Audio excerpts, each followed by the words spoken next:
This lure, the pan belly, this is the one that I put tails on in that last video, and I had a lot of questions about whether that tail changes the action of the lure, and absolutely it does.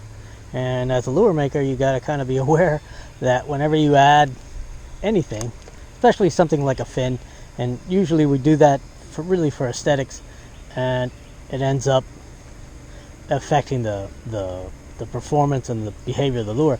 So here, this lure is slow sinking and very twitchy, very twitchy. You can see it wants to like flop around, and when on a steady retrieve, it has a pretty nice waving swim action. And even in this murky water, you should be able to see that it likes to wave. So you can actually troll this or just straight crank it back, and it'll give you a nice kind of a wobble wake as it rolls along.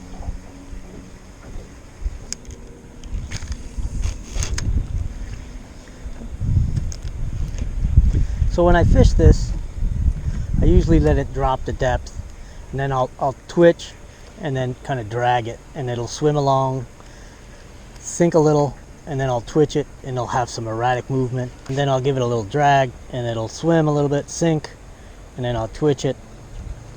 And so I change up the retrieve a little bit, but it gives me a lot of versatility, and that's one of the reasons I really like this lure. It also casts a mile. Let's put that other lure on with the tail and you'll see the difference. Here's the lure I added the tail to.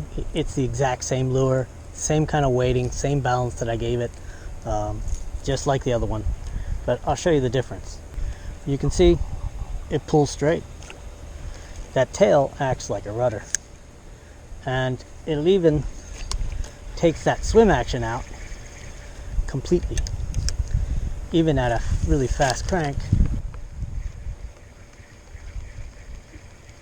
it only has the most minor little wave in it, which, you know, you just have to be aware that that's what you're doing to your lure when you're adding fins. So there's some ways around it though. I mean,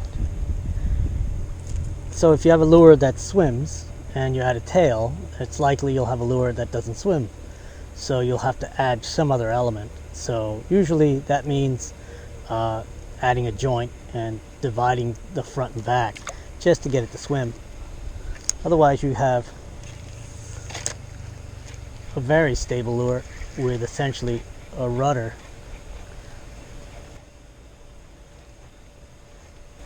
And you can see even when I twitch it hard,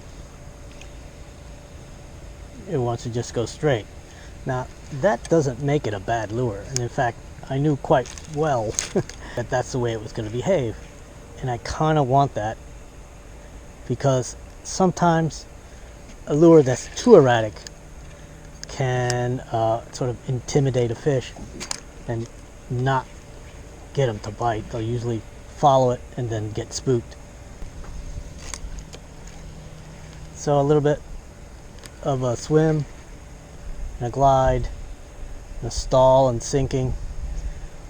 It's just a different lure now, and that's okay. I mean, the whole idea behind making lures is to make lures that will catch fish, and that means some versatility, some difference between your lures. You know, you want to have a quiver of lures that will serve you in every kind of condition, and sometimes you just need something that goes a little more stable, glides a little more, and just isn't quite as erratic. And this one certainly now is going to do that. So now I just need to catch a fish with it.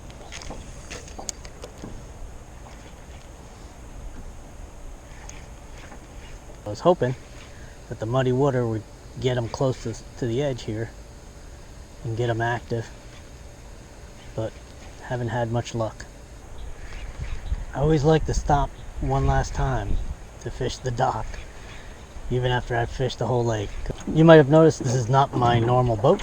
Well, as Illumina, my other boat, is being retrofitted, being turned into a deck boat.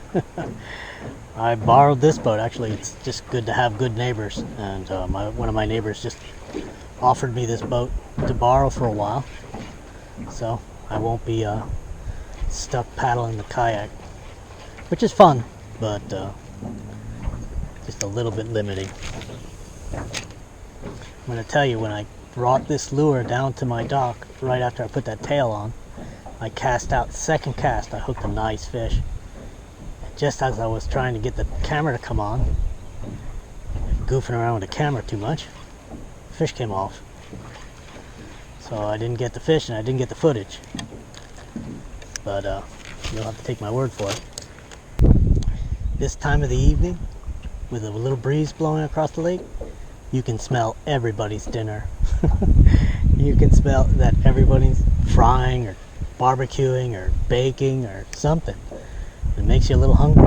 So, thanks for watching again, and I hope I answered the questions you guys had. I think I'm going to trim this a little more. It looks a little ragged. And maybe take a little more out of the middle here to see if I can get a little more action out of it. I kind of like the way it's moving, but you know me, I gotta experiment. See you on the next one.